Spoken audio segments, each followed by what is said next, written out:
Tiap hari itu ada aja konten yang ngajarin cara baru cari uang pakai AI. Tiap kali ada tren baru, selalu muncul konten yang menjual ide bahwa ada cara yang lebih cepat, lebih mudah, dan lebih otomatis untuk menghasilkan uang. Pola yang sama juga dari dulu sebetulnya udah terjadi. Dropshipping, NFT, crypto, affiliate, dan sekarang AI.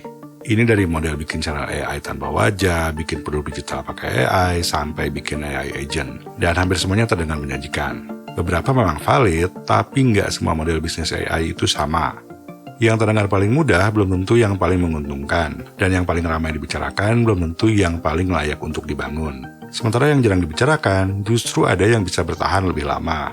Jadi di video ini saya akan ranking berbagai model bisnis AI, dari yang terburuk sampai yang paling menjanjikan untuk jangka panjang. Mari kita mulai dengan konten AI tanpa wajah. Model bisnis ini menggunakan AI untuk bikin konten massal tanpa personal branding atau kehadiran kreator secara langsung. Di YouTube itu banyak banget channel AI yang ngejar AdSense. Wajar sih ya, itu memang peluang, bahkan di platform lain juga banyak, mungkin monetisasinya pakai affiliate marketing. Nah, tapi sebelum teman-teman memutuskan untuk bikin channel tanpa wajah, kita lihat dulu rankingnya. Untuk ranking, saya pakai sistem tier list dari S ke D. S itu super mantep, A ini bagus ya, atau mantep juga, tapi nggak semantep di S, B oke, C lumayan, dan D ini udah jelek. Nah, yang di D ini bisa jadi dulunya bagus, cuma umurnya pendek. Terus untuk menilai, saya pakai 4 kriteria. Yang pertama adalah profitability, ini jelas penting ya. Terus yang kedua adalah longevity, karena jangan sampai kita milih model bisnis yang baru 6 bulan itu udah mati. Terus ketiga adalah scalability. Nah, untuk ketiga kriteria ini akan saya beri nilai dari 1 sampai 5, 1 sangat rendah dan 5 sangat tinggi. Untuk kriteria terakhir adalah competition. Ini nilainya 1 sampai 5 juga, tapi semakin kecil itu semakin bagus. 1 itu sangat sepi dan 5 sangat ramai. Nah, untuk konten ranking AI tanpa wajah, ini secara teknis skalabilitas produksi kontennya itu memang sangat tinggi. Nah, tapi yang namanya scalable junk ya tetap junk ya. Masalah utamanya, model bisnis ini bergantung sepenuhnya pada algoritma platform. Jadi skalabilitas produksinya tinggi, tapi skalabilitas finansialnya itu hancur karena algoritma platform seperti YouTube terus menepak konten duplikatif atau konten yang tidak punya human value. Kompetisinya juga brutal karena mudah dilakukan, produksi hampir semuanya diserahkan ke AI. Tapi ini ya nggak membangun kepercayaan audiens, nggak membangun brand, nggak membangun positioning. Untuk rankingnya, ini saya kasih D. Sekarang kita lanjut ke model bisnis yang pengerjaannya itu lebih mudah, yaitu jualan prom AI. Dulu waktu ChatGPT baru booming, jualan prom AI itu kayak nemu tambang emas. Apalagi ini salah satu bentuk produk digital juga yang seharusnya bisa jadi leverage. Isinya itu kumpulan template prompt atau sistem instruksi AI. Karena dulu banyak orang yang bingung nulis prompt yang bagus. Ini dijualnya gampang lewat marketplace atau di host di link.id juga gampang. Tapi jualannya tambah lama itu tambah susah. Apalagi sekarang yang gratis juga udah banyak. Nah, walaupun scalability produksi tinggi karena cepat dibuat, tapi mudah juga di-copy, mudah ditiru. Ini lama-lama harganya pasti turun terus. Nah, masalah utamanya, AI model itu juga tambah pintar, tambah bisa mengerti konteks, nulis prompt juga nggak sesusah dulu. Bahkan AI-nya sekarang bisa disuruh nulisin prompt yang jauh lebih baik. Jadi market model bisnis ini udah saturated, udah jadi komoditas banget.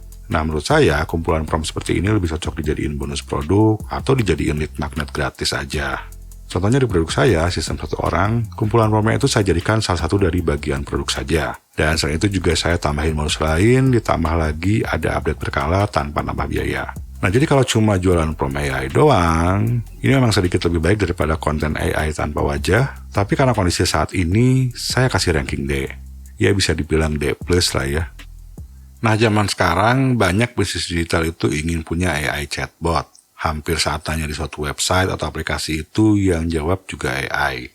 Model bisnis ini namanya AI Chat Agent.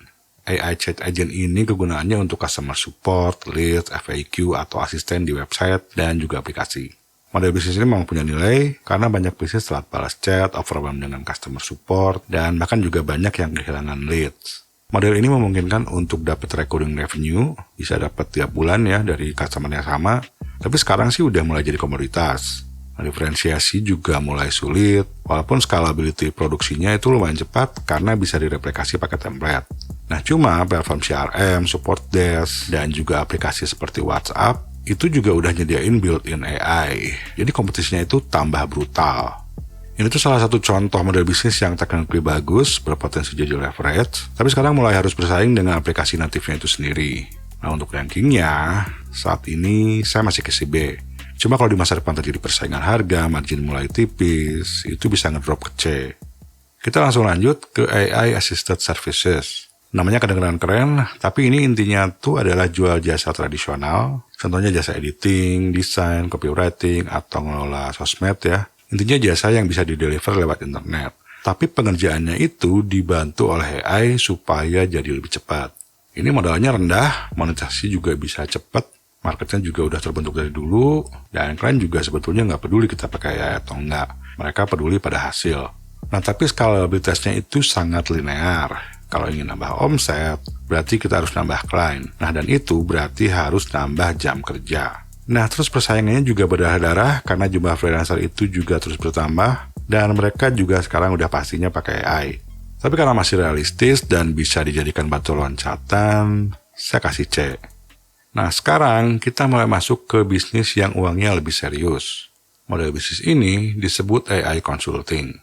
Jadi ini kita audit workflow kerja suatu perusahaan, training tim internal mereka, merancang strategi, atau bisa juga pendampingan implementasi.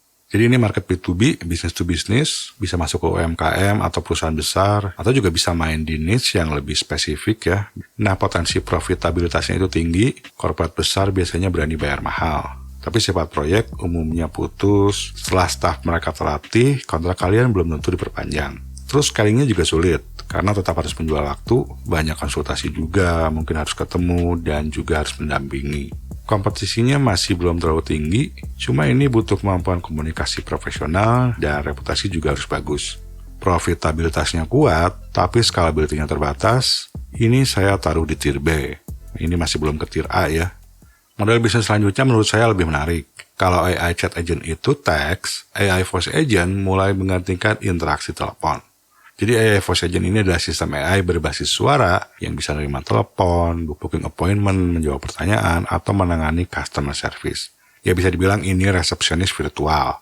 Sekilas mungkin terasa kayak AI chat agent, tapi sebetulnya enggak. Jadi AI voice agent itu membutuhkan arsitektur tingkat tinggi yang bisa menerima telepon masuk atau melakukan ribuan panggilan keluar, ini secara serentak, untuk urusan customer service atau penjualan. Dan intonasi suaranya juga harus mirip manusia, karena kalau kayak robot itu suka males dengarnya. Nah, bisnis ini berpotensi jadi high ticket. Ini juga bisa recurring revenue, customer bisa ditagih biaya bulanan, terus marketnya juga belum sepadat chatbot, masih bisa dibilang early market. Yang pasti juga highly scalable karena template yang di-setup untuk suatu bisnis yang sama. Misalnya kita bikin untuk klinik kecantikan, nah template-nya itu bisa jual lagi ke banyak klinik kecantikan lain. Tapi ya ini kompleks dan memang sangat teknis. Ini tuh bisa jadi lompatan besar ya dalam dunia leverage teknologi B2B. Untuk rankingnya, saya kasih A. Kita langsung lanjut ke wilayah yang lebih elit. Di sini bukan cuma sekadar jualan bot atau jasa. Ini namanya AI Automation Agency atau AAA. Nah, di model ini tuh kita bantu suatu bisnis untuk setup automation dan AI agar workflow operasional mereka berjalan lebih lancar dan lebih otomatis. Ini potensi profitabilitasnya tinggi, kita bisa bebanin biaya setup awal yang besar ke pelanggan, nah terus tiap bulannya itu kita tagih lagi biaya bulanan. Tapi ya ini lumayan teknis walaupun menurut saya nggak sesulit coding. Nah, kompetisinya menengah karena ini juga sekarang lagi mulai hype ya. Tapi ya bisa juga main ke niche. Untuk scalability-nya ya cukup oke, dan beberapa jenis automation task juga bisa direplikasi pakai template, tapi tetap perlu penyesuaian. Untuk AI Automation Agency, saat ini saya kasih ranking B. Oke, semakin kesini rankingnya mulai semakin tinggi dan semakin canggih. Nah, yang ini lebih canggih lagi, yaitu AI Agent Development. Ini adalah bisnis dalam mengembangkan AI agent mandiri yang diberikan peran, tujuan untuk mengeksekusi tugas multi-step secara otomatis. Dan ini nggak perlu disuapi perintah satu persatu oleh manusia. Ya contohnya bisa AI Research Agent, AI Admin Assistant, atau AI Sales Agent, ya dan masih banyak lagi. Nah, AI agent inilah yang ditakutkan bakal bisa menggantikan karyawan manusia. Proyek pembuatan AI agent ini bisa di-charge premium karena kompleksitasnya ya, ini lebih susah daripada bikin AI automation. Dan ini adalah ujung tombak perkembangan evolusi AI jangka panjang. Semakin kompleks kebutuhan bisnis, semakin dibutuhkan custom agent developer. Sementara supply developer yang benar-benar paham AI agent itu masih terbatas. Nah, framework dan template agent ini juga bisa di-reuse lintas client, jadi skalabilitas produksinya juga bagus, dan kondisinya itu sekarang masih early market. Untuk AI agent development, ini saya simpan di tier A. Nah, dari tadi belum ada yang masuk ke S tier ya. Nah, kita lihat yang selanjutnya ini bakal masuk kemana. Model bisnis selanjutnya adalah AI microservices. Nah, ini tuh adalah software as a service dengan fitur simple dan pastinya berbasis AI alias ada embel-embel AI-nya. Salah satu contohnya adalah Tweet Hunter. Ini khusus untuk kreator DX, fiturnya dikit, dan ini berbasis AI.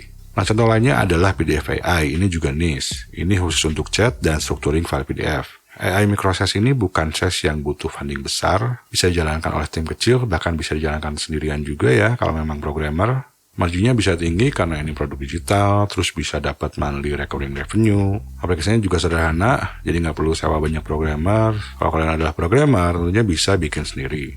Nah, cukup awet selama masalah yang diselesaikan di niche kalian itu memang nyata. Dan ini highly scalable, penanganan transaksi, customer onboarding, ini bisa otomatis. Yang monitor dan maintenance tetap ada urusan marketing, tapi yang nggak perlu dipantau terus tiap jam. Nah, cuma kompetisinya menengah, ini jadi harus cari market gap juga. Terus USP dan positioningnya juga harus kuat. Untuk AI microservices, ini adalah code leverage level tinggi, jadi saya tempatkan di S tier. Kita udah lihat 9 model bisnis, dan sekarang kita masuk ke model yang paling sering disalahpahami. Karena banyak orang mengira model bisnis AI itu adalah menjual AI. Padahal membangun bisnis AI itu nggak harus pakai embel-embel AI. Dan ini yang saya sebut sebagai AI leveraged expertise. Ini tuh adalah ketika seseorang menggunakan expertise tertentu atau keahlian tertentu untuk membangun bisnis digital yang scalable dan bisa menjadi leverage. Nah, dalam kata lain, bisa berkembang tanpa terus-terusan menambah jam kerja. Jadi AI-nya itu dipakai sebagai leverage, dipakai di belakang layar untuk berbagai hal. Tapi value utamanya tetap problem solving.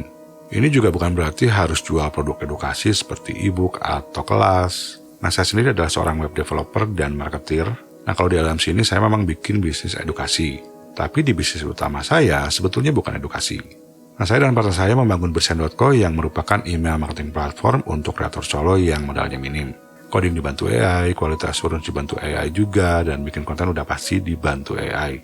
Jadi opsi dalam memecahkan masalah di sini tuh sebetulnya ada dua. Yang pertama lewat edukasi, dan yang kedua adalah membantu implementasinya.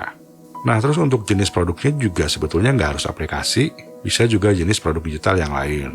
Oke, sekarang kita lihat rankingnya. Ini pricing-nya tuh berdasarkan nilai yang diberikan ke market ya, bukan jam kerja kita. Marginnya tinggi karena nggak ada COGS untuk produk digital, tapi kalau aplikasi memang agak sedikit lebih rendah, karena memang ada biaya programmer, ya kalau memang pakai programmer ya, terus juga ada biaya infrastruktur.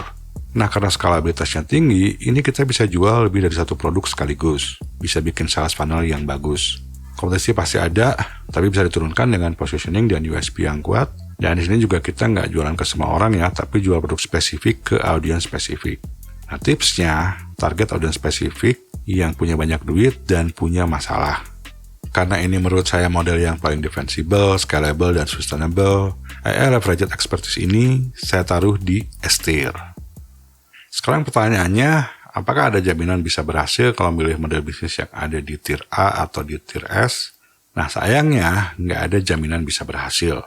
Karena walaupun menguntungkan, model bisnis itu hanyalah model bisnis. Bahkan beberapa model bisnis itu entry barrier-nya cukup tinggi ya. Apapun modelnya, pembangun bisnis itu butuh fondasi yang kuat, butuh memahami market, marketing, persuasi, positioning, dan pastinya harus membangun jalur distribusi kuat. Dan semuanya butuh pembelajaran terlebih dahulu. Nah, buat kalian yang memang serius ingin belajar, kalian bisa join gratis newsletter Last Minute Creator, di mana setiap Sabtu pagi saya mengirim materi yang mendalam langsung ke email kalian. Buat kalian yang udah join dan ingin lebih tahu banyak soal bisnis digital, langsung aja lanjutin nonton salah satu video yang muncul di layar.